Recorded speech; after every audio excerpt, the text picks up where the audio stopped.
Chers amis, comment est-ce que vous vous sentez, par exemple, lorsque vous êtes en train de faire la queue pendant très longtemps pour un service important et vous voyez quelqu'un qui vient d'arriver passer devant vous et obtenir ce service? Dans beaucoup d'endroits, si les gens sont gentils, ils vont respecter, mais autrement, quand ils sont dépassés, ils vont insulter cette personne qui est passée devant, ou bien ceux qui lui ont facilité cette démarche-là. Je dis, mais comment se fait-il que nous sommes là depuis longtemps, on est en train d'attendre, et toi tu viens à peine d'arriver et tu es devant nous? Parce que nous avons l'impression qu'il y a une injustice par rapport à ceux qui ont fait l'effort de pouvoir être là et d'être patients. Aujourd'hui, lorsque nous entendons la parabole que Jésus nous raconte dans l'Évangile, nous pouvons avoir l'impression que Dieu encourage le désordre. Mais si nous lisons attentivement, si nous méditons attentivement cette parabole, nous découvrons que Dieu est en train de nous livrer un message profond sur nous-mêmes ou pour nous-mêmes, et qui peut nous aider pour la suite de notre voyage, pendant notre pèlerinage sur terre, et qui nous aide pour notre salut. La parabole que nous venons d'écouter a plusieurs noms. Parfois, vous entendez parler de la parabole des ouvriers de la 11e heure, entre autres noms. Mais moi, je voudrais que nous puissions réfléchir sur cette parabole comme étant parabole du bon patron. La parabole du bon patron. Et nous allons voir que ce patron est vraiment un bon type. Et à travers la bonté de ce patron, nous allons comprendre quelque chose de la bonté de Dieu envers nous, de la bonté de Dieu pour nous. D'abord, premier quelque chose sur la bonté de ce patron, c'est le fait que c'est quelqu'un qui respecte le contrat. Il est tombé d'accord avec les premiers ouvriers que je vais vous donner un denier. Ça, ce sera le salaire à la fin du jour. Et qu'est-ce qui arrive à la fin? Il donne à ceux-là un denier.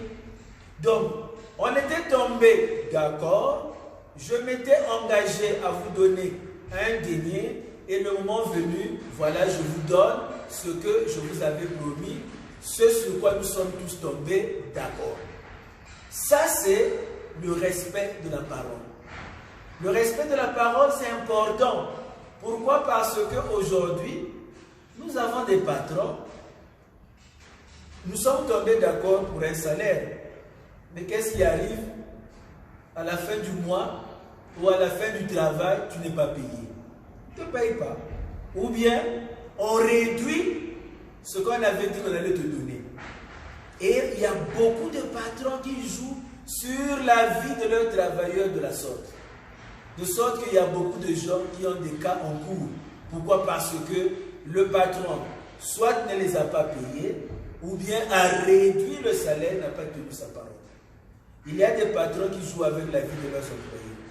Quand ils savent que je peux mettre quelqu'un à ce service-là pour un prix plus bas, alors on te multiplie les problèmes.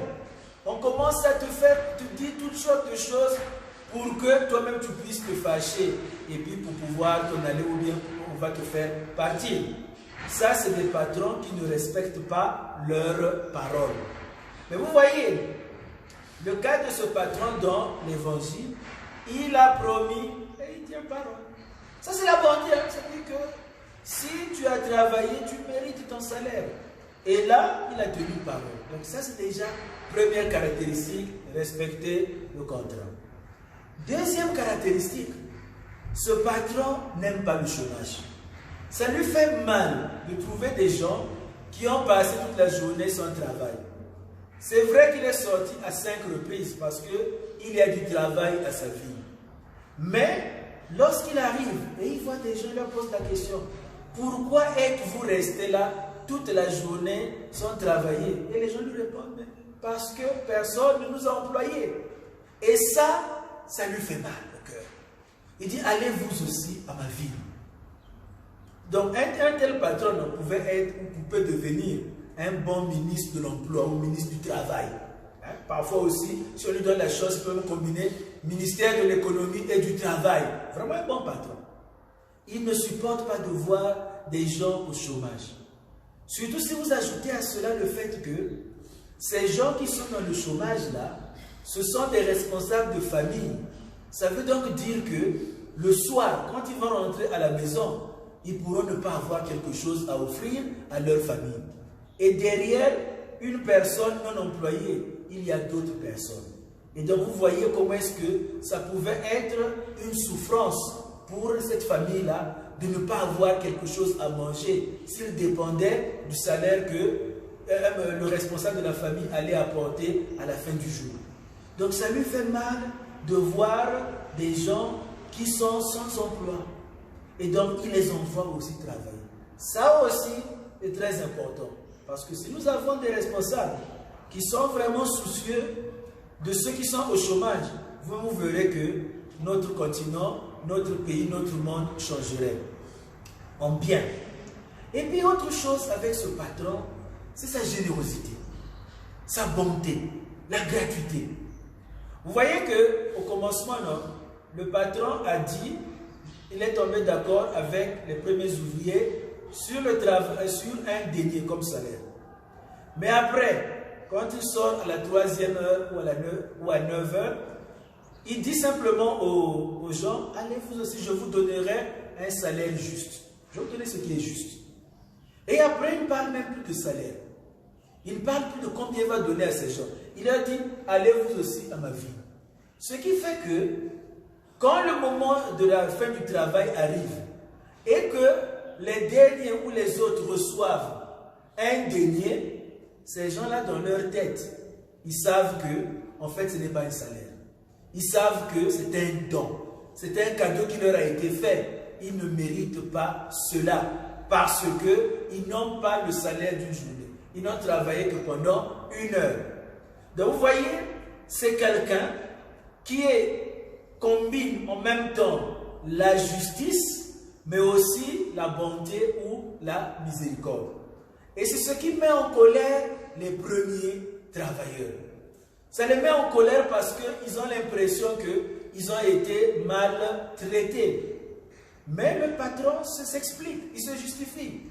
Et il dit à l'un d'eux, mon ami, est-ce que ton œil est mauvais parce que moi je suis bon? Il dit bien ton œil.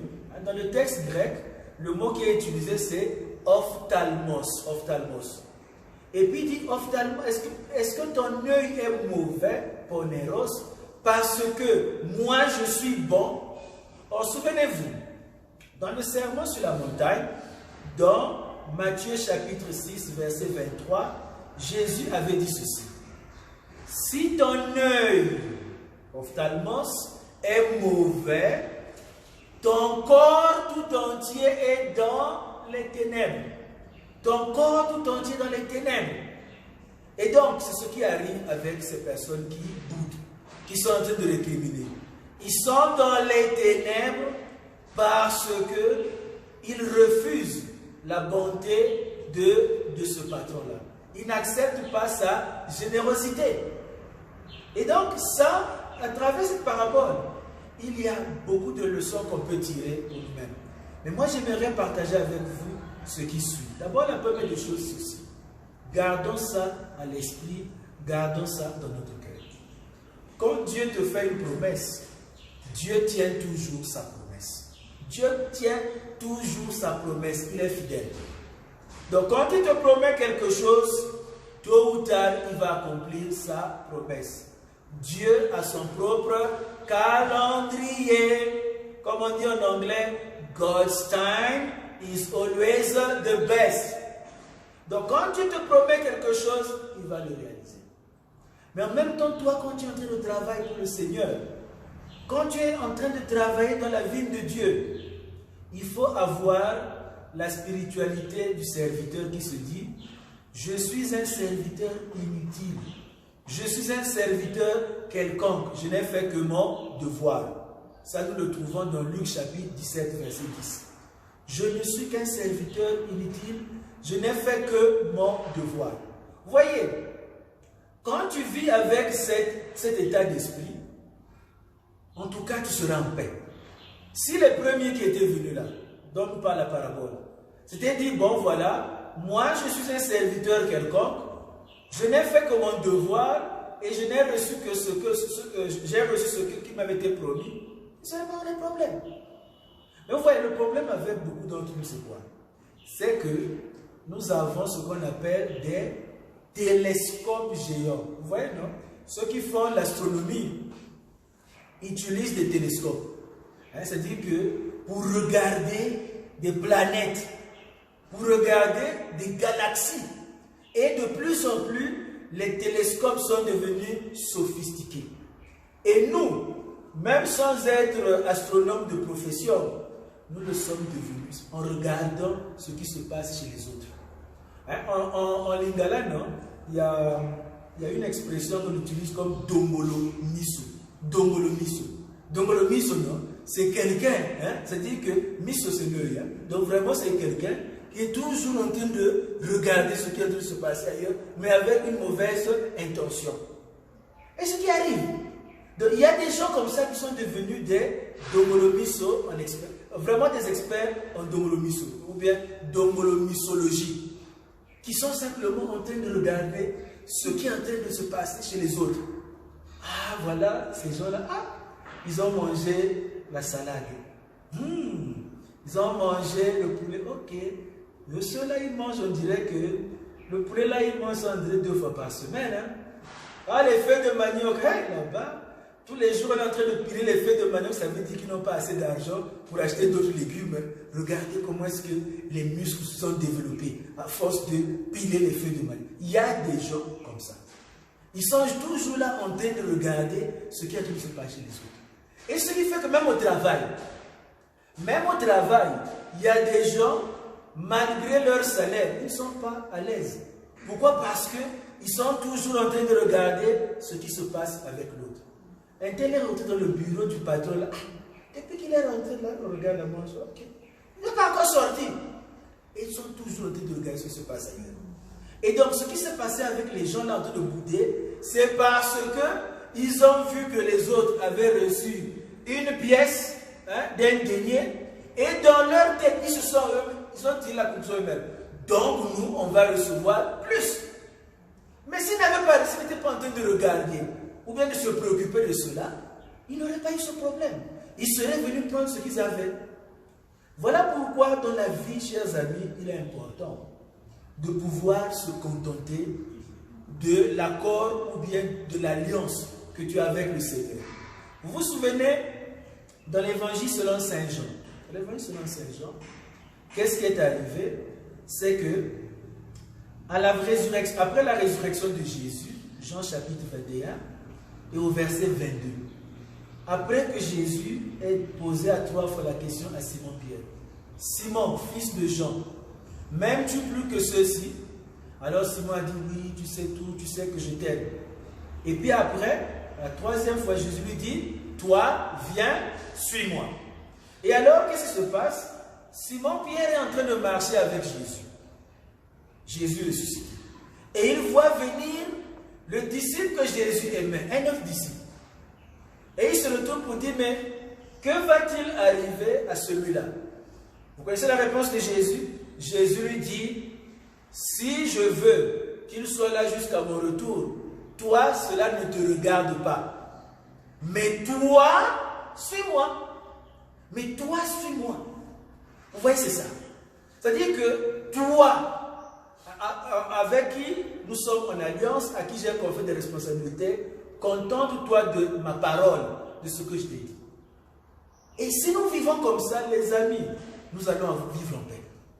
Mais le problème avec beaucoup d'entre nous, c'est quoi? C'est le fait qu'on se donne certains droits par nous-mêmes, on s'imagine des tas de choses, et en nous comparant avec les autres, ça fait en sorte que nous sommes en train de bouder. Parfois on est en train de bouder verbalement, on le fait savoir, parfois dans le cœur on est en train de bouder. Mais les amis, notre Dieu est un Dieu qui est riche en miséricorde. Et c'est important, lorsque nous sommes bénéficiaires de sa miséricorde, de pouvoir le remercier. Vous voyez, la parole d'aujourd'hui nous dit que l'amour de Dieu est sans limite. La générosité de Dieu n'a pas de frontières. Les Juifs qui ont l'Ancien Testament, qui ont les Écritures, qui ont les prophètes, les patriarches, et de qui est né Jésus, avec les païens, ils reçoivent le même héritage. Cet héritage, c'est la vie éternelle, le royaume. Est-ce que Dieu offre à tous? Vous voyez, dans la parole de Dieu, tout comme dans la vie, vous avez des gens comme les Simon-Pierre. Simon-Pierre était là avec Jacques et Jean au commencement. Ils ont suivi Jésus, ils ont tout quitté. Mais celui qui n'était pas là, comme Saint Paul au début, lui aussi, il se joint à eux. Et à la fin, qu'est-ce qui se passe? C'est le même héritage, c'est la vie éternelle. Vous voyez des gens comme le bon larron. Vous vous souvenez de son histoire?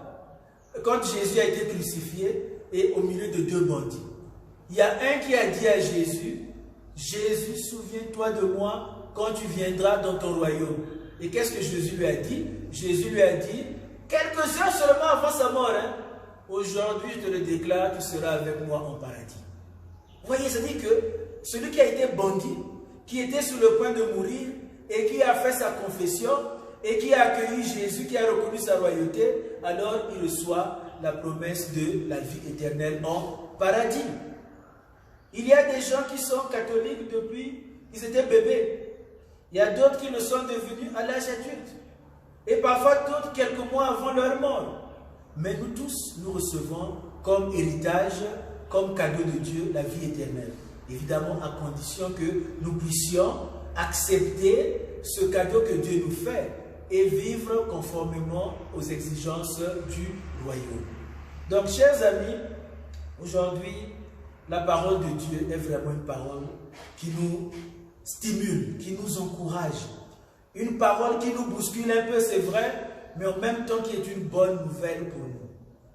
Les amis, ce que je voudrais souligner, c'est le fait que si nous voulons vivre en paix, si nous voulons vivre en paix avec nous-mêmes, avec les autres, souvenons-nous que Dieu est fidèle. Que s'il a fait un contrat avec toi, s'il est entré en alliance avec toi, Dieu tient toujours ses promesses. Contente-toi de ce que le Seigneur t'a promis. Ne passe pas ton temps à pouvoir utiliser des télescopes géants dans ce qui se passe de la vie des autres. Autrement, tu seras quelqu'un de plus à plaindre. Tu seras quelqu'un qui sera toujours là en train de te plaindre. Le Seigneur ne ment pas, le Seigneur est fidèle. Que son Esprit Saint nous donne courage malgré les difficultés dans la vie.